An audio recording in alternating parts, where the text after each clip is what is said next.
Okay, Intro 2.0, Intro 2.0. Mr. Hale's our last judge. He's coming in the door. So just a few reminders. Poetry Slam is not your grandmother's poetry recital, okay? It is a, audience participation is welcome. That being said, do not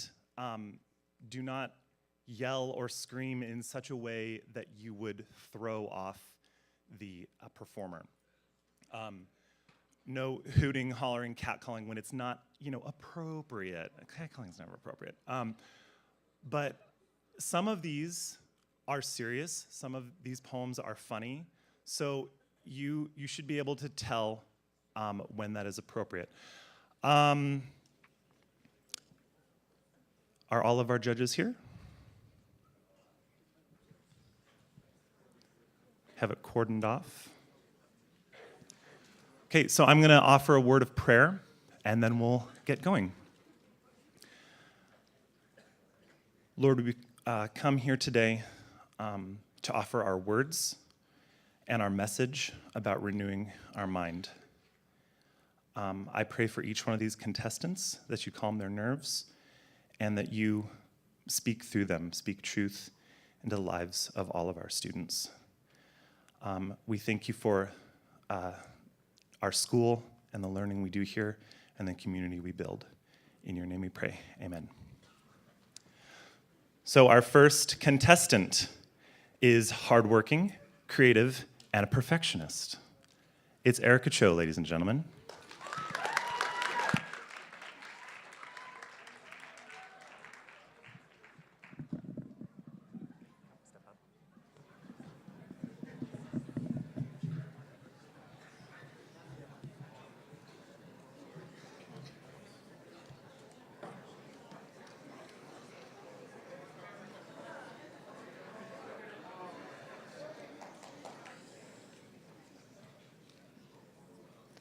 Photographs. I have taken countless photographs just in the past few days. Most of them pieces of memories I want to keep, I want to treasure. However, even if these photographs only show strangers, these photographs can still be a reminder, reflection, renewal of my own life. Click. I saw in the photograph the struggles of an old woman trudging by with a cart on the verge of falling apart. Cardboard was piled one on top of another, and yet I wondered how much she could make off of that alone. Click. I saw in the photograph the strain of a young E-Mart delivery man as he lifted 2 bags of groceries. Each was half the size of his own body, and yet he proceeded to enter the apartment with a smile, masking his pain. Click. I saw in the photograph a girl, perhaps 11 years old, maybe 12. She could not have been older than 13.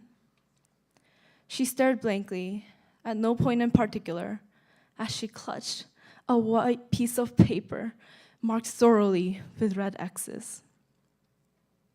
Her mother disapprovingly rolled her eyes, and I watched the tears silently roll down the girl's cheeks like glass beads on a porcelain mask.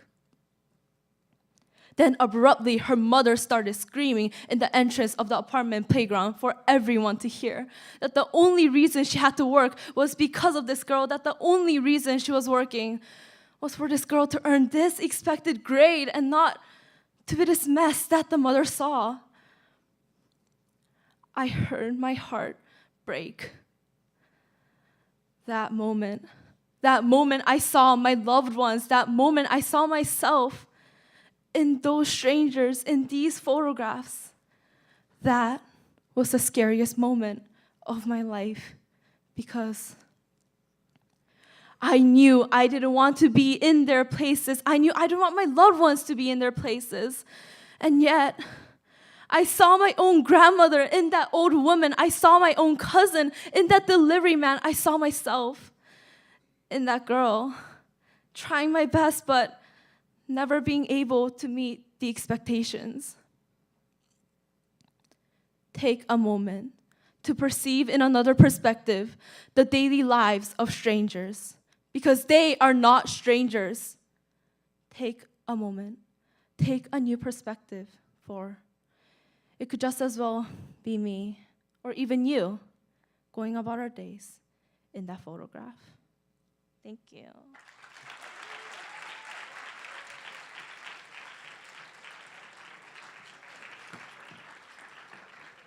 Thank you, Erica. Before we get on to our next contestant, I want to share some things that you could slam, but probably wouldn't slam. So bear with me. Anything could be said as a slam poem if you say it right, such as children's songs. The wheels on the bus go round and round, round and round, round and round. The wheels on the bus go round and round all through the town.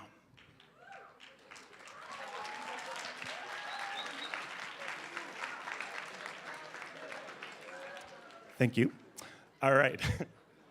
Our next contestant. I think this says obscure. He has famously excellent handwriting. Obscure, lighthearted, and separated. I don't know what that means. Everyone, give it up for Danny Song.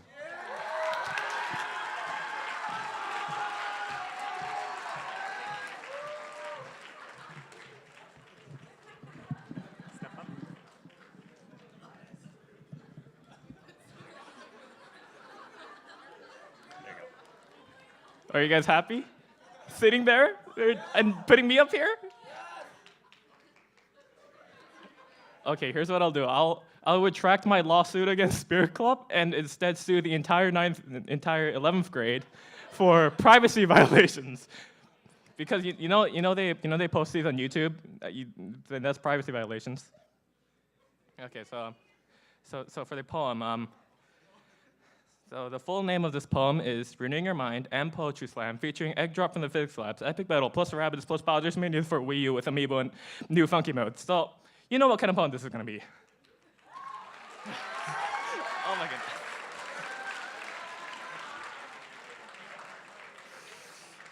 Oh my goodness. How do I did nothing! I did literally nothing! Why are you cheering?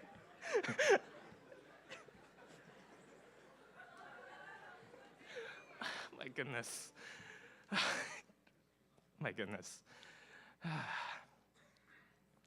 American literature class has been going mostly decently so far, but the moment we've been dreading has approached us now. Write a poem based on this year's theme. It's mandatory, and that's a thing somehow.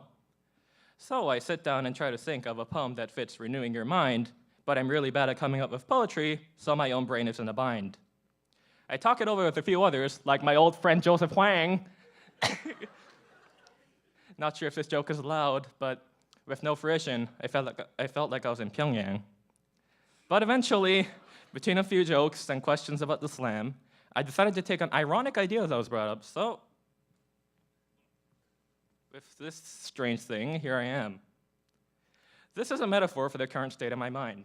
It's a jumbled mess, strangely put together, and nothing really makes any sense.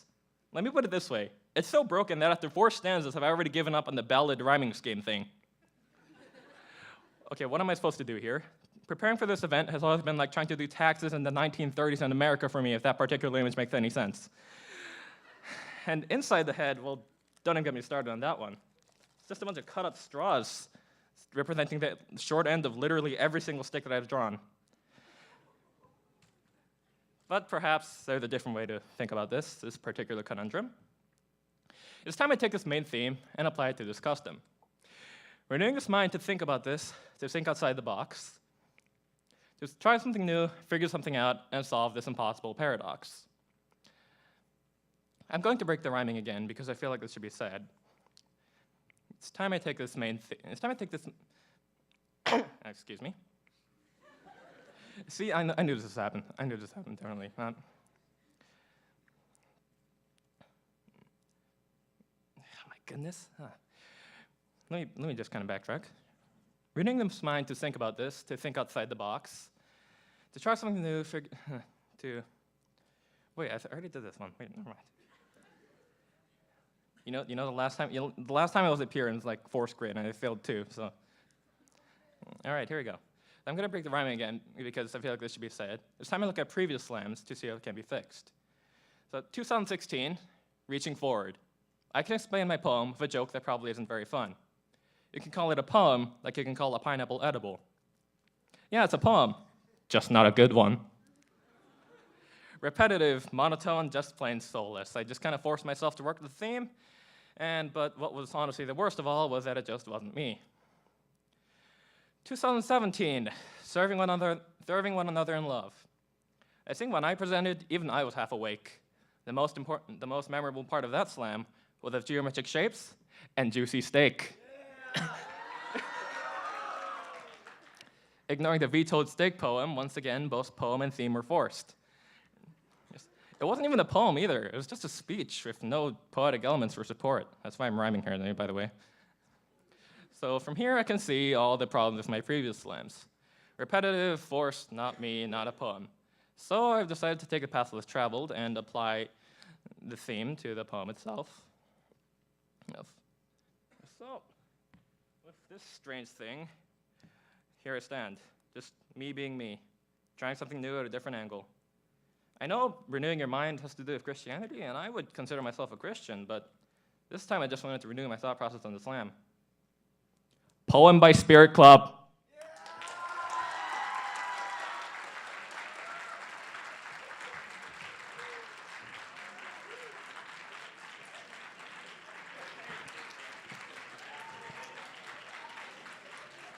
And with a flying leap, he is off. Thank you for your poem. There were so many inside jokes in there. Okay. I do remember juicy steaks. There was a poem about juicy steaks. Yeah. And it went something like, steak, I like steak. Steak is good. Anyway. While the judges finish up, I have something else to share with you, things that are not usually slammed, but totally could, if you knew how to say it right. Old-timey hymns. So, Mr. Steger, this one's for you. As the deer panteth for the water, so my soul longeth after thee. You alone are my heart's desire, and I long to worship thee. You alone are my strength, my shield. You alone may my spirit yield.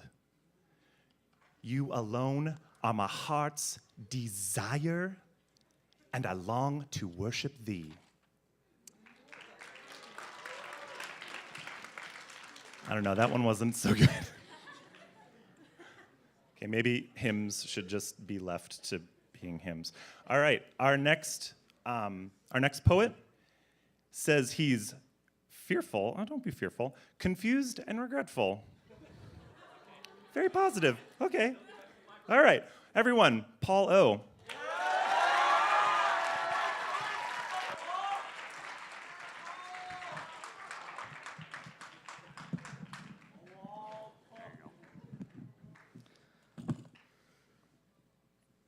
My title of the poem is Caught in the Shadow, and it's a poem to remind myself of the fears and the regrets I faced in the past 2 years. Why is your voice so low? Your voice is so Korean. Your accent is so Korean. Why do you talk like that? Why do you wear like that? I conformed to the world of popularity, and my mind was full of approval and worry. And I started to squeeze myself into this small bottle filled with fashion, voice, accent, taste of music, playing style.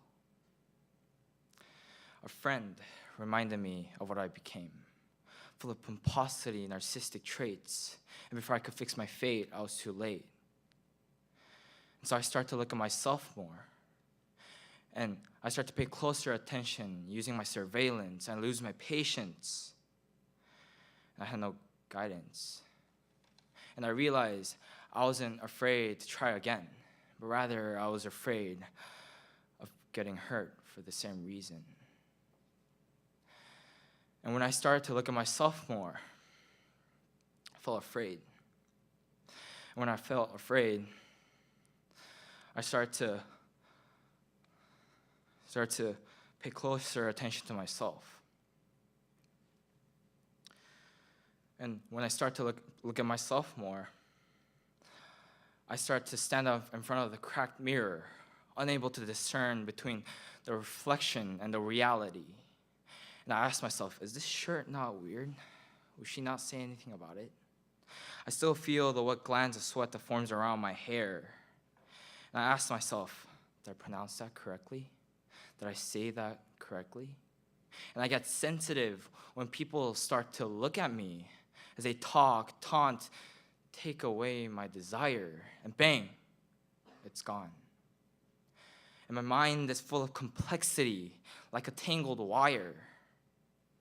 And I start to look at the timer running. And I acquire fear, regret. And fear chased me like a lion chasing its prey. And regret evoked my weaknesses, like a nightmare eliciting one's fear. And I lived with them for 1.5 years, and I still do, as I feel them sneaking up my bed as I'm afraid to go to sleep at night. And after I looked at myself in the mirror, I felt afraid. I realized fear didn't use a sharp thorn to sink its thorn into my flesh, but rather it slowly wounded itself around me. And it squeezed out my confidence and assurance, leaving me with questions that I cannot answer. And when I was left with questions that I cannot answer, I realized I was caught in the shadow of fame, from mistakes, guilt, and shame. And instead of running away, I welcome fear at the end of the day. So I try to run away, and I pray, and I was just prey. And I was afraid, dismayed. It didn't fade away. I met a friend in Indonesia. We couldn't talk because we didn't speak the same language, and yet we still laughed. We still communicated. And he appreciated for who I was and who I am. And I realized his smile, brighter than the sun, reminded me of what my life is really full of. So from that day, I started to not care. I started to ignore. I started to ignore those who told me what to do. I felt confident. I stood up for myself. And I ignored those who mocked and imitated my voice. And I made my own choice. And I'm currently in the journey of resetting and restarting my mind. And God designed mankind, and I hope not to be blind by the worthless things. And I hope not to be twined in this path of regret. And I hope not to hide behind the shadows, but rather I hope to pursue my true identity. And I'm here to tell you, this poem's not an elegy, but rather it's a poem to remind myself what renewing my mind means to me. Thank you.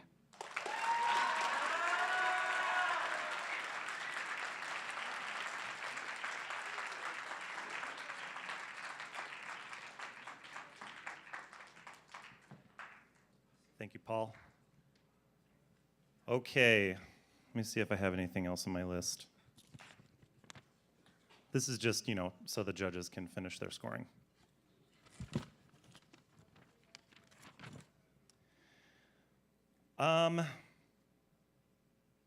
Yeah, country songs can be slammed, right?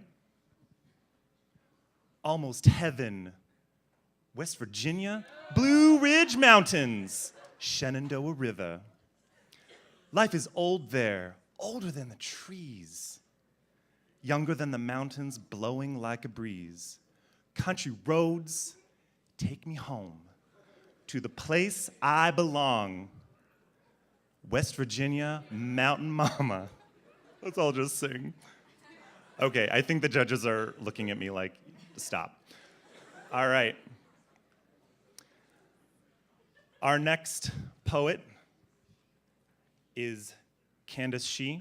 Her three words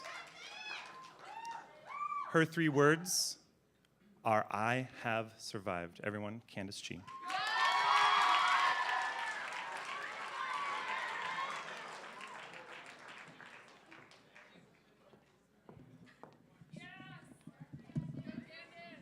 Sorry, I'm really short. If it weren't for the shoes, I'd be shorter. Never be sorry.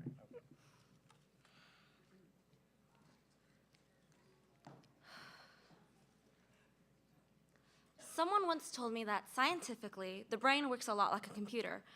Neurons in the brain send hormonal signals like electricity running through your veins, inputting, outputting, storing every memory, a built-in hard drive in your miracle of a mind.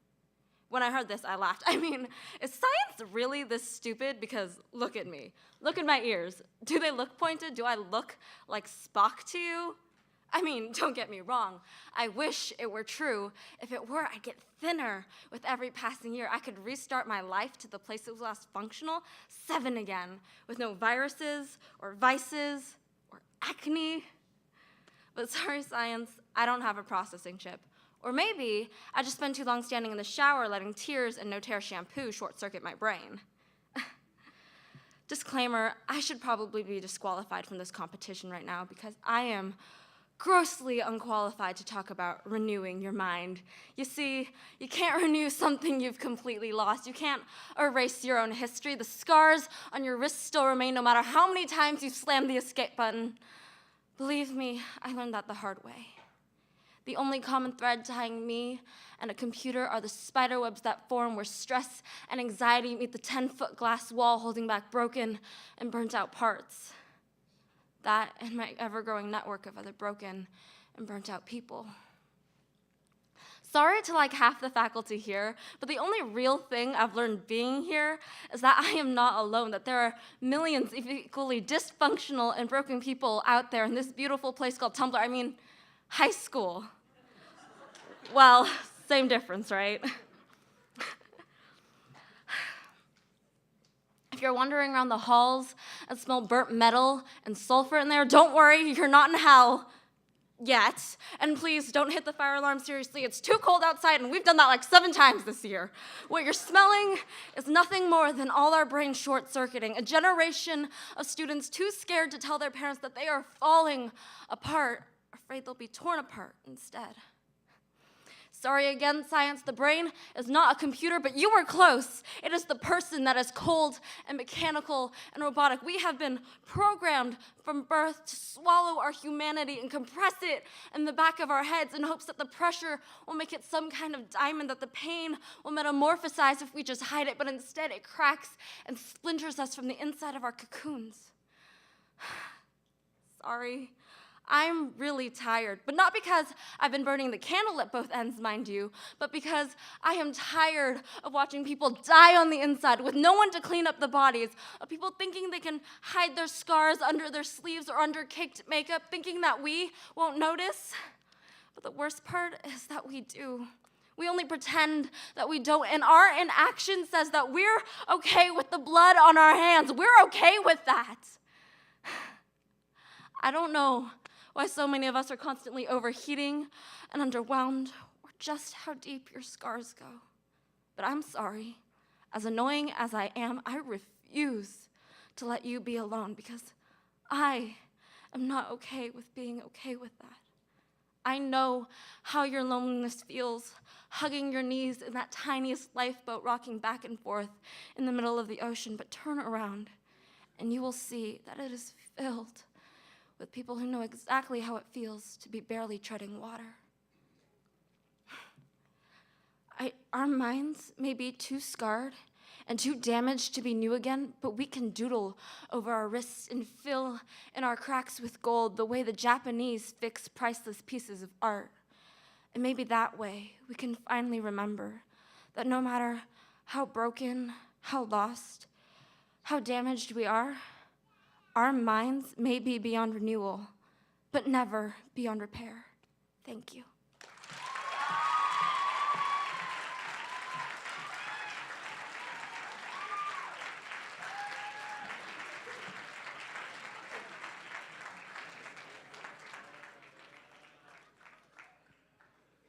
I was listening to that and I thought, I know what that's called, kintsugi. Oh, wow. Anyway. All right, I'm not allowed to sway the judges. Let's see here. What's next on my list?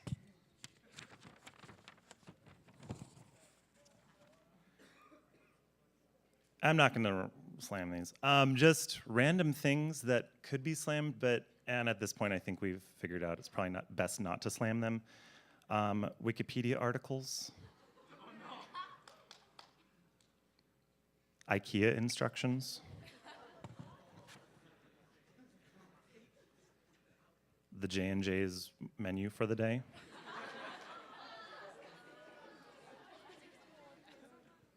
I only had 2 on my random list. I made up that last one. It just came to me. Anyway, we'll give the judges another second. Maybe I should slam the Barney theme. I love you. You love me? We're a happy family. With a great big hug. And a kiss from me to you. Won't you say you love me too? Thank you.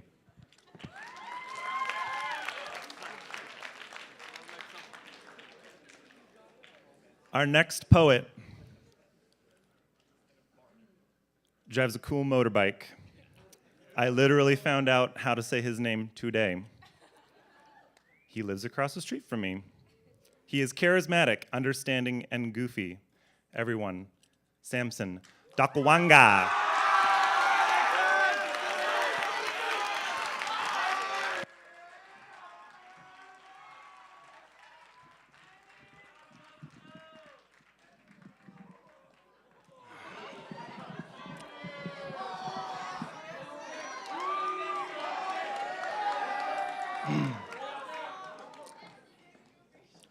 My poem is titled Words. You see, you judge, a simple act of understanding. Our eyes, as they first open to this world, life begins. Seeing is believing, the words of people too blind to see the truth, that their eyes are ceaselessly shrouded in darkness, emotions and judgment, puppeteered by what their eyes follow. I'm not what you see. Underneath my skin, my flesh and bones, my fault and flaws, I stand, alone and lost within myself. I am beyond seeing, so hear me. You hear, you judge. You listen, but you don't pay attention. Your words, the words you say, hurt me.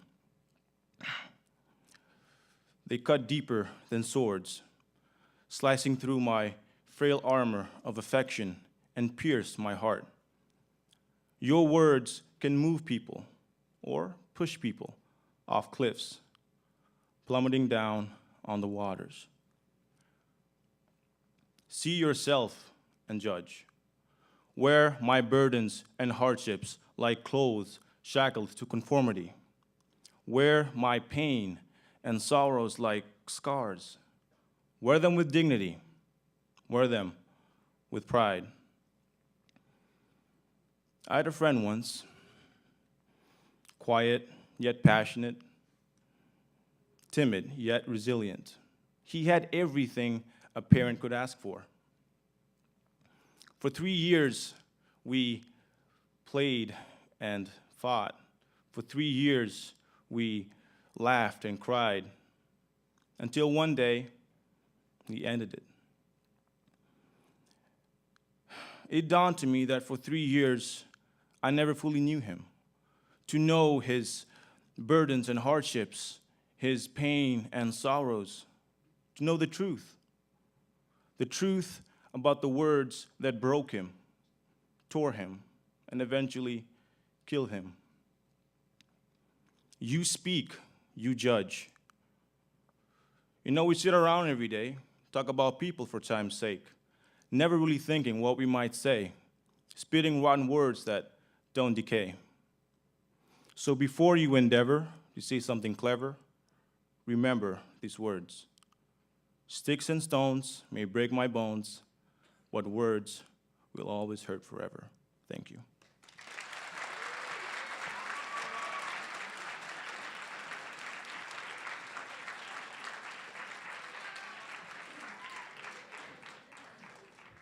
Thank you, Samson.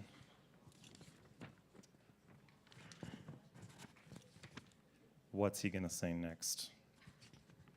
Talk about me.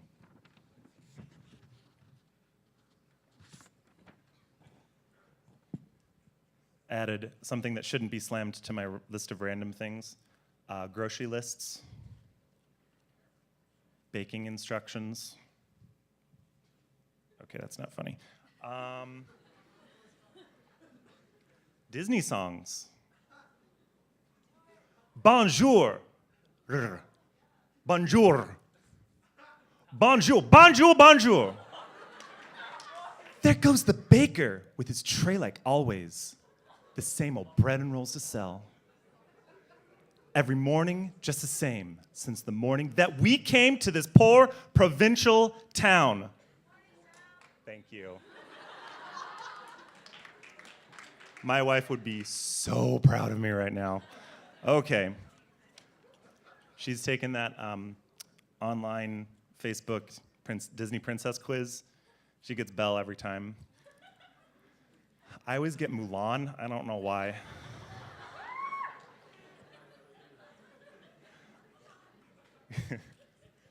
Just kidding, I get Ariel, but I don't.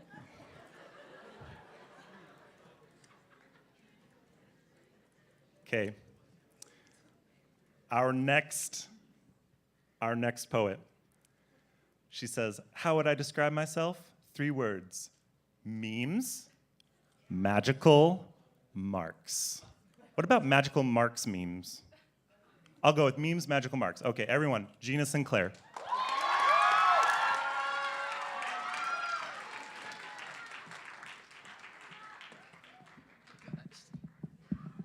Samson, you're so tall. Here, step up to Mike. Okay. Okay. Okay, before I start, I have to give an introduction. Oh, so bright. Okay, before I start, I have to give an introduction. So when I was first introduced to the theme of renewing our minds, I immediately thought of a topic or like theme in poetry or slam poetry that I thought had become kind of boring or mundane, and that topic was the struggles of women or feminism, and that's how I came to write this poem.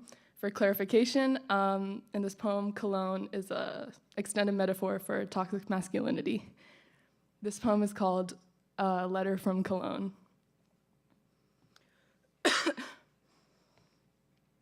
You smell sweet.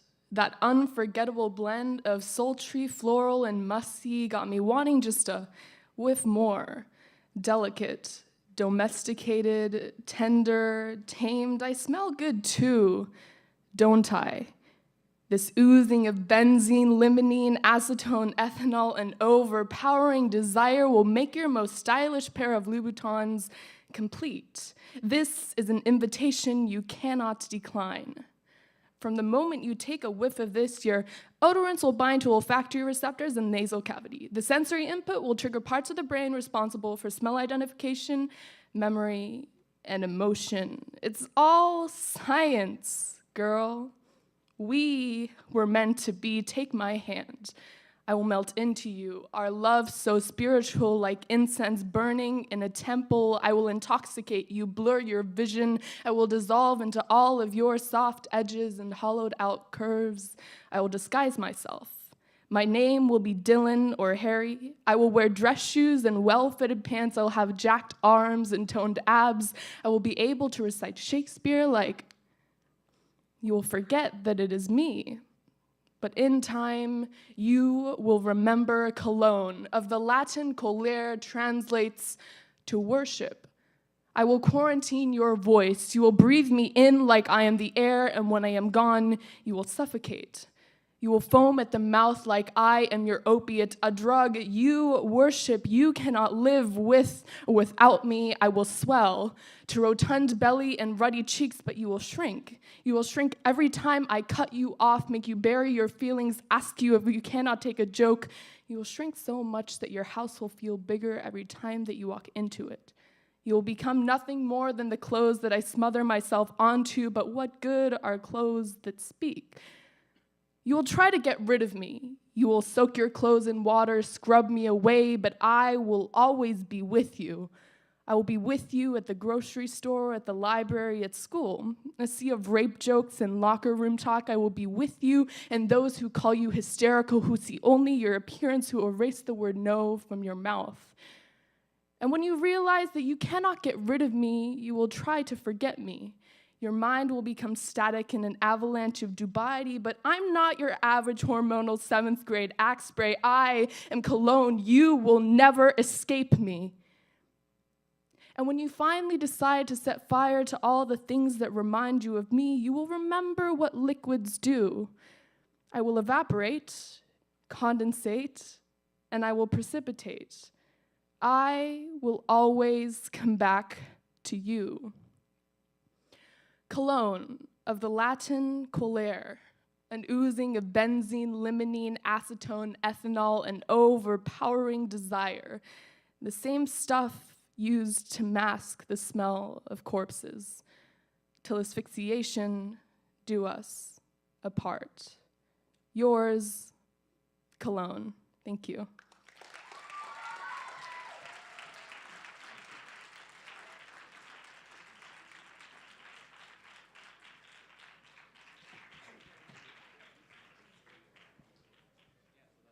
I thought it was a letter from Cologne, Germany, but what do I know?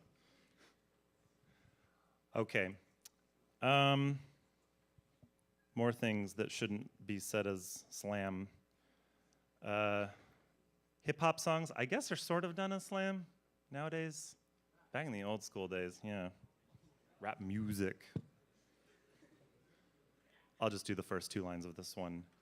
You used to call me on my. You used to call me on my cell phone. Mic drop, yeah. Should I do the dance, the little Hotline Blings dance? Is that how he does it?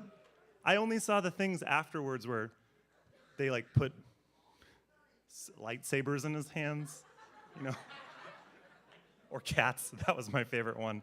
Looked like he was swinging cats around by their tails. Poor kitties. So yeah, I thought hip-hop music, Hotline Bling. Yeah, I'm not gonna sing that whole thing. All right. Our next poet. How would I describe myself? And I think it's because we're sitting right next to one another. Memes, music, McCarthyism. Everyone, Zayn Huang.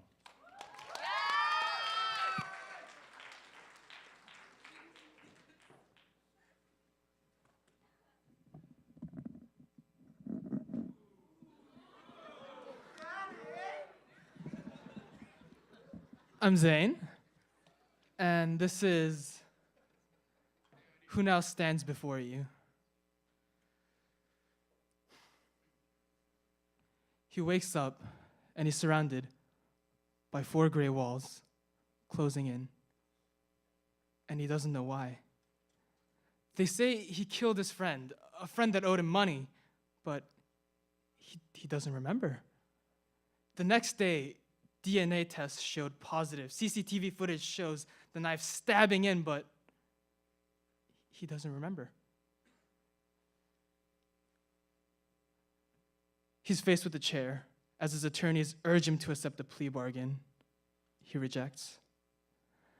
As days go by, he's surrounded by protesters, picket signs saying he must go free, as all the free thinkers in the streets chant, "Let him go, let him go, let him go."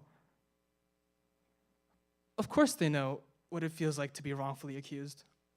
Why wouldn't they? But he doesn't feel that way. The very next day, there are counter-protests in the street, intellectuals who claim they know the law better than the judges, as they say justice must be carried out. Oh, look at him. Of course he's guilty. Look at his eyes. Look at the evidence. He's probably dying with his guilt already.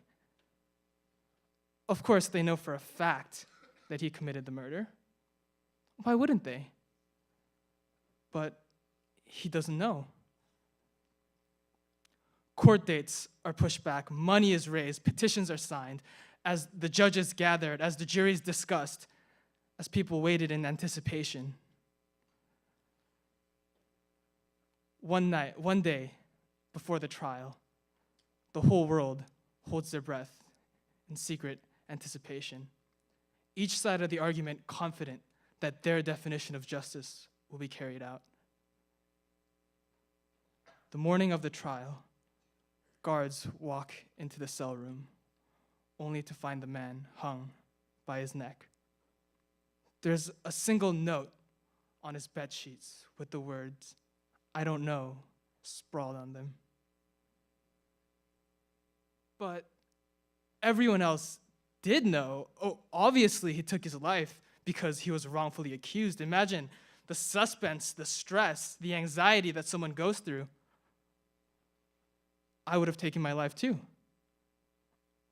Or he had taken his own life because he knew he was guilty. His guilt weighed down on him like a brick, nightmares of the friend that he killed appearing in his dreams. Knowing that he was going to be killed the very next day, sentenced to death, he just took his own life.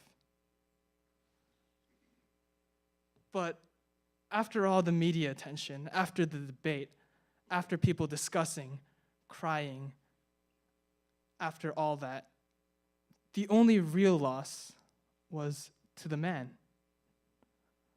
A victim caught between the crossfire of two groups that just knew him better than he knew himself. Thank you.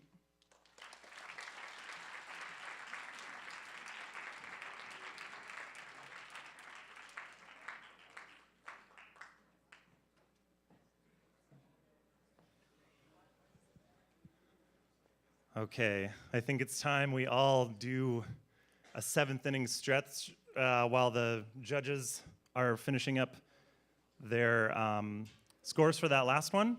So everyone just take a second, stand up, stretch, wake up the person sleeping next to you. No one would fall asleep at a poetry slam, come on.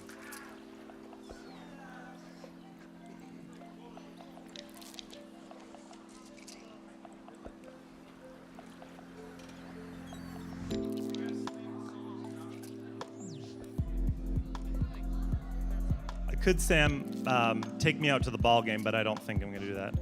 Okay, stretch is over. Thank you so much. All right. Our next poet sounds a lot like Immanuel Kant when he says he's quiet, strong-willed, and a thinker. So everyone give it up for Jorge Rios Martinez.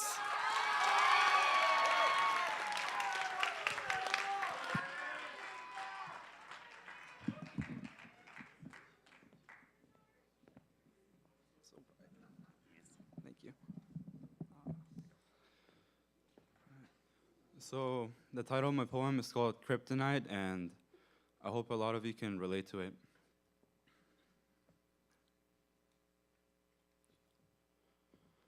I love you. I love you too. I waved goodbye to Mommy as I stood at the entrance of class, wondering when she'd be back.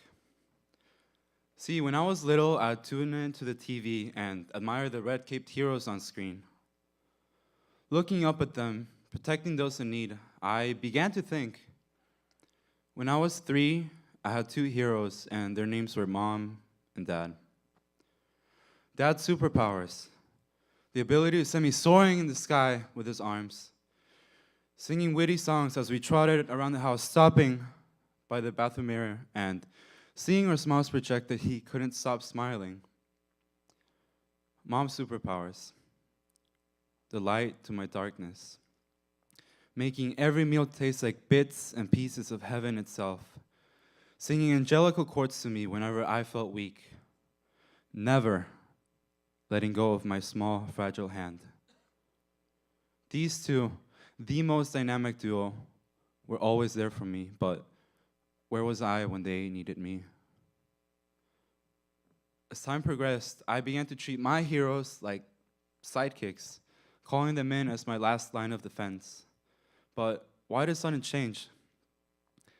I slowly began to compare my heroes to those of others. See, while they were out flying, crushing evil monsters from outer space, mine were now fighting the perils of work. and fervently praying over my well-being, I began to seclude myself from them, praying no one would see me with my sidekicks. Nevertheless, through all the ups and downs, through every step of the way, Mom and Dad still would catch me when I'd fall. Yet through every comforting embrace, I had failed to notice that tenderness had become so cold. Suddenly, they were no longer the same heroes from before. The same arms that once made me feel like a king were now weak. Instead, Dad had baggy eyes with different shades of exhaustion that screamed for help. Mom's radiance began to fade. The creases in her smile brought out the pain in her eyes, and each melancholy note brought tears to mine. When had it all changed? I have been too too proud to see they still did their job. It was simply I who had changed. I wasn't ready. I hadn't been the hero that they needed. I instead became the thorns of a rose, piercing their trusting grasp again and again, leaving a trickle of disappointment behind.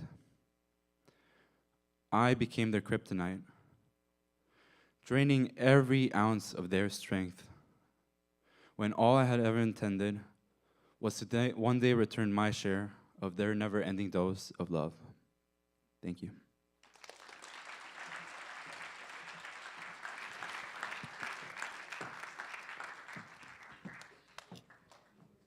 Thank you, Jorge. I think whoever gives the commencement speech should make it a slam poem, don't you, Mrs. Dietlifs? What do you think? You're probably the one giving it, so. Seniors, go out. Never mind. All right. This is where I get in trouble. All right. Our next poet describes herself as optimistic, resilient, and a little insecure, but that's okay. Everyone, Mia Callahan.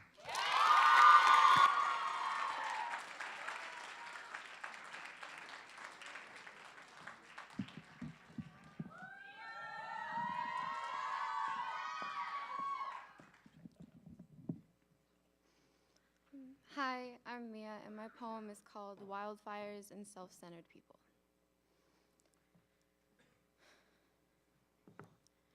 In their minds, they are perfect, void of anything except beauty and excellence, role models for the entire human race. They sit upon pedestals that they do not realize are made of bones. They are alone because they believe everyone isn't worth their time. If you listen closely, you can hear the sound of their common sense shrieking and the cornered by their ignorance, and its counterpart wisdom is nowhere to be found. Their world is illuminated by the spotlights they place on themselves.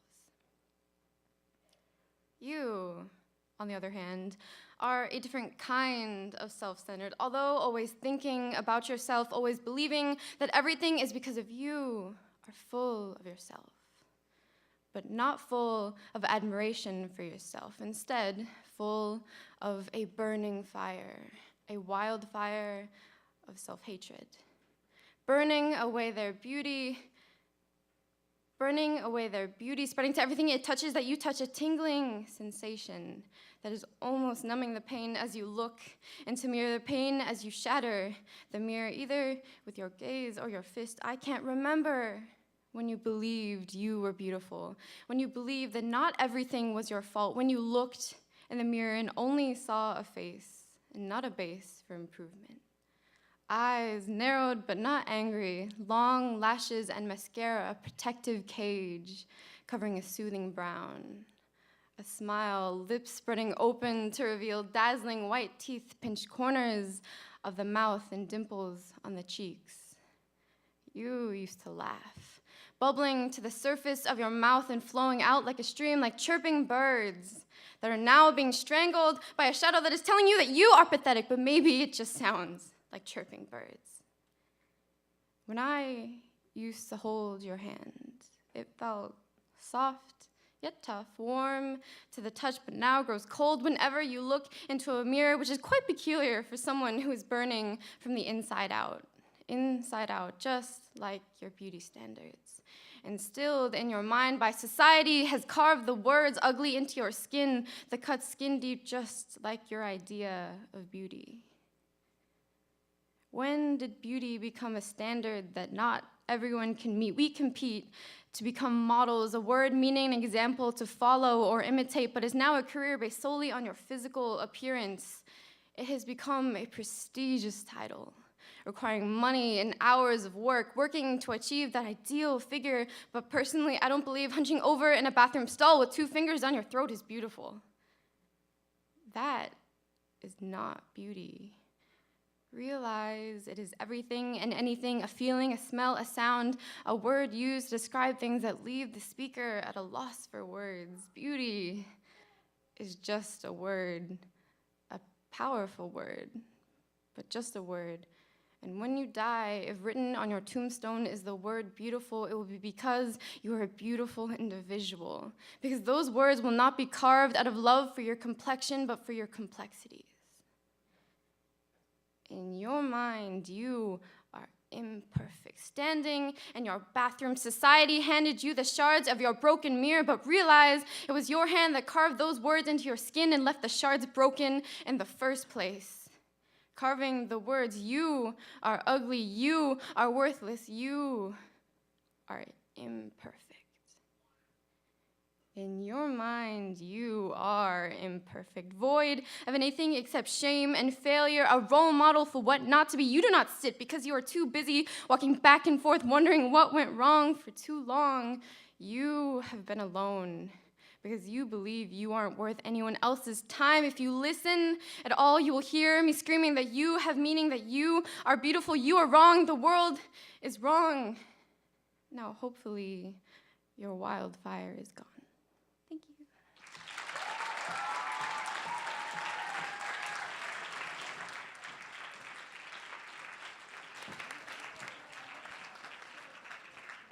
Thank you, Mia. To move things along, I will stop talking about things that could be slammed because we're running out of time. But our next poet says 3 words to describe himself would be Asian, 4, and hungry. I'm hungry too. I missed my snack today. Everyone, Tae Kim.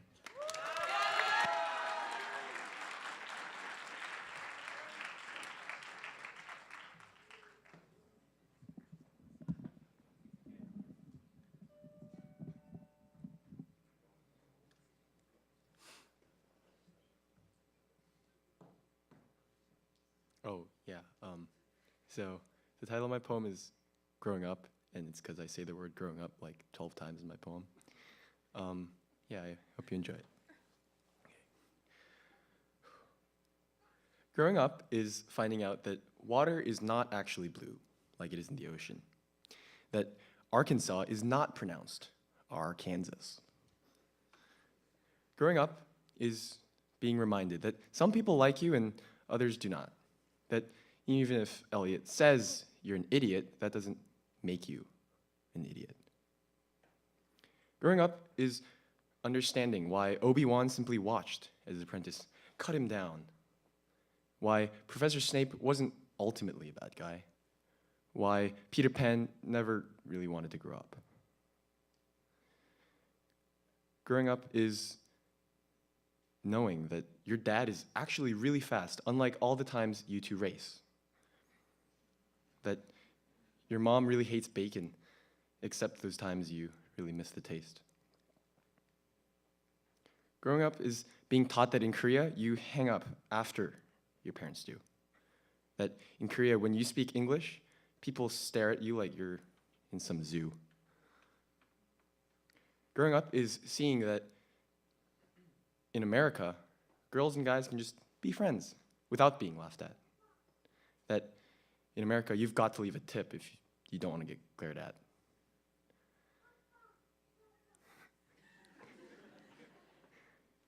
Growing up is learning that even though your mom comes home late, she's doing it all for you. That when dad calls after school, it's really midnight back in LA. Growing up is finally being able to stay up past 9, being able to own an iPod, being able to drive a car, having to take responsibility. Growing up is realizing that your grades matter now, that nothing comes easy, that the have-to list is way longer than the want-to list. Growing up, you find that you're too young to know and too old to cry, that nothing's the same and you don't know why. And growing up's hard because everything changes and so do you. Growing up to me is becoming someone new. And sometimes you don't like the new you, the new problems that grow up with you. But you only know you're broken after you've changed, so I wake each day ready to be someone I wasn't yesterday. Thank you.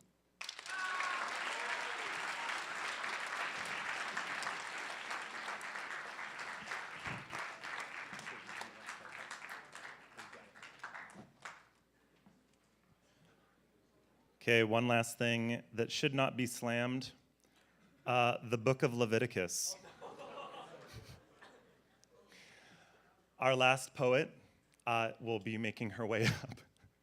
She's a fighter. She says she is clumsy, strong, and impaired.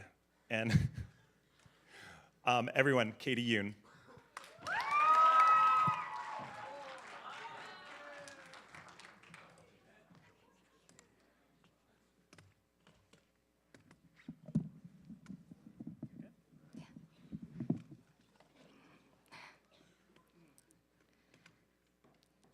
My poem's title is Reset. We rise with dead souls, black bags under dry eyes, tired, aching bones. Every day we shake and shudder, test after test after test, each a hurdle we must overcome, each a mountain we must climb. And just when the peaks seem so near, just when we try to reach for the top, the end of this journey, another test, another hurdle, another mountain blocks our view. At times, life starts to blur and spiral out of control as the work keeps on piling and the mountain keeps on rising. What once was a mere gust of wind begins to roar with endless rage, a whirling tornado, suffocating, trapping us in a cage. We seek the key out for some sliver of light, for a hand to reach, but the world continues to spin and spin and spin, creating a wall with no way to escape. No matter how hard we scream and shout, no matter how many times we try to break through, nobody hears us. Nobody will listen. No one is around. Trapped in this cage, we try to pretend, try to believe that everything is going to be all right. Everything will be okay. Everything is fine. But no, it's not fine. It's not okay. At last, we reach our limit. No more pretending, no more hiding. Brick by brick, the walls tumble down, the ocean cracks, tears punch through, icy beads trickle down cheeks, burning like acid, sliding down to the neck, the chest dissolving, drowning in an ocean of darkness. But every bad day has an end. Even if the world seems to end, even if they hate you, even if you hate yourself, even if you hate your life, even if you want to die, you still stand strong. You will stand strong, for you remember all the times when you could have hit quit, but you pressed continue. And so you breathe in, out, heart beating. You close your eyes. The long day finally exhales. You press the reset button and open your eyes to that same world from yesterday. But this time, no more spinning, no more crying. You take control. One thing at a time, one step at a time. Hello to a new day. Thank you.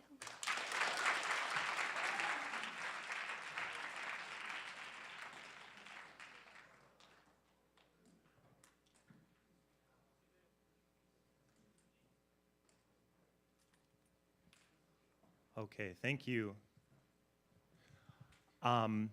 While the judges are wrapping up their marks, we have one last slam poet. Do we have time? Okay. Everybody, Mrs. Heil.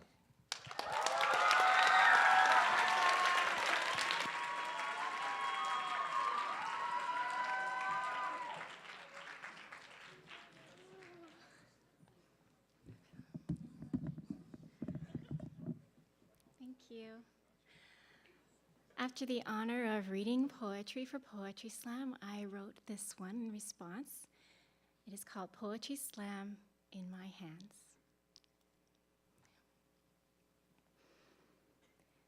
In my hands, I hold their spilled thoughts, in words wrought red with twisting, beaten and bled with fists in pain and rage. Open veins pour stress and crime onto a page, dressed in rhyme.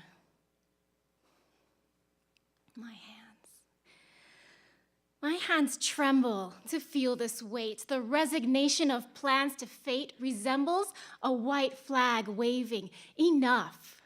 Or braving the dark with no light to illumine the way, it's snuffed out by weaving doubt, by raised dread, by grayish goals, force-fed, leaving souls glazed.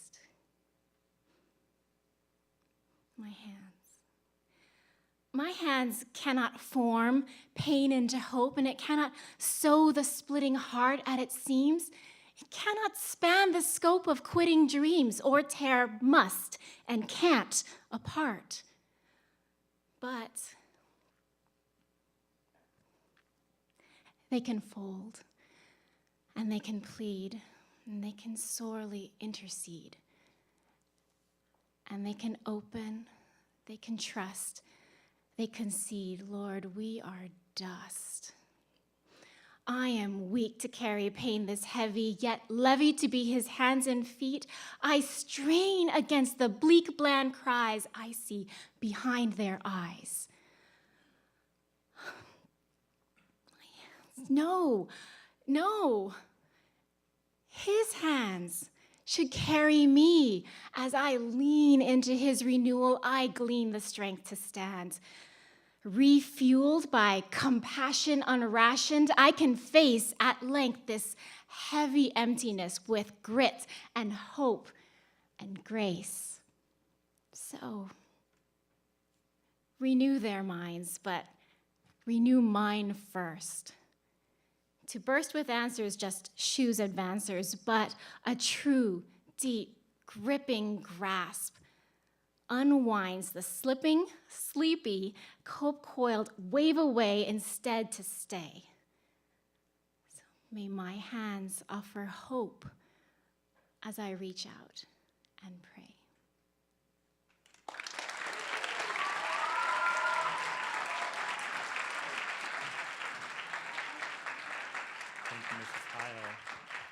Thank you, Mrs. Heil. If I could get all of the contestants up on the stage, we'll do a quick recognition and award ceremony.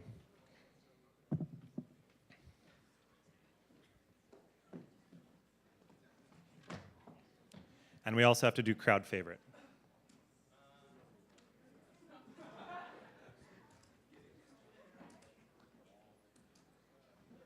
Come on down, guys. Come on. All the way. There you go. Okay.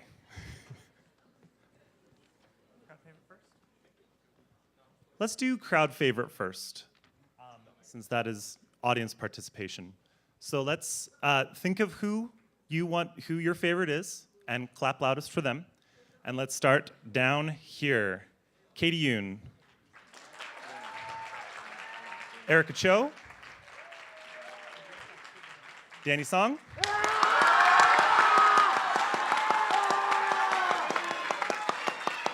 I get it. Candace Shi. Samson Dakawanga.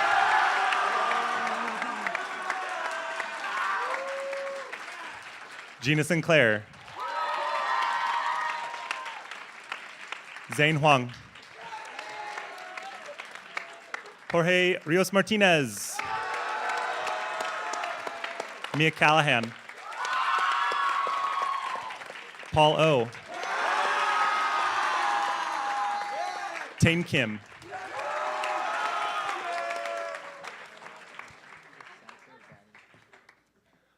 I think it was Samson. I think.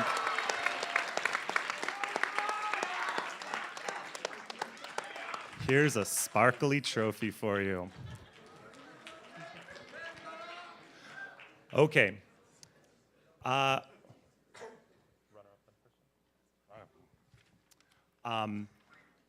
Our judges have input all their scores, and it was very close, very close. But our runner-up, thank you, is Candace Shi. Congratulations.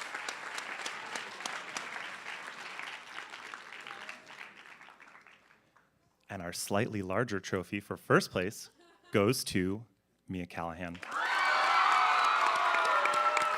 Congratulations.